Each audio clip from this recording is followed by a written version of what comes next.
लूट कर लो। कॉफी के बिल बढ़ाती रहती है बस। तो क्या करने के लिए कर लूं शादी? हाँ बेटा, इस देश में लोग ज्यादातर करने के लिए करते हैं शादी। वाह, पहली बार तुमने सही बात कही है। लेकिन रोज रोज इसके पीछे पड़ना जरूरी है क्या? हाँ जरूरी है। तुमने नैना को देखा है, कितनी सुंदर है, फिर भी उसके लिए लड़का ढूंढते ढूंढते कितना ये जो एनर्जी इस बकवास में लगाती हो ना, उसकी आधी एनर्जी अगर इसमें लगा देती तो रोज रोज ये सुबह की कद्दू, कल रात की कड़ी, पिछले साल वाला रायता एक्स खत्म हो जाएंगी। ज्यादा नखरे किए तो यहीं बैठे बैठे मेनोपॉज हो जाएगा। क्या? कुछ नहीं। अरे जब मुझे नहीं हुआ तो इसे कैसे होगा? आपको अभी तक नहीं आया?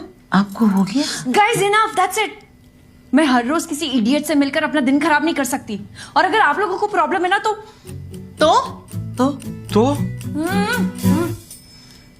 तो मैं घर छोड़ के चली जाऊंगी। अरे खाना तो खा के जा बेटा। जोमैटो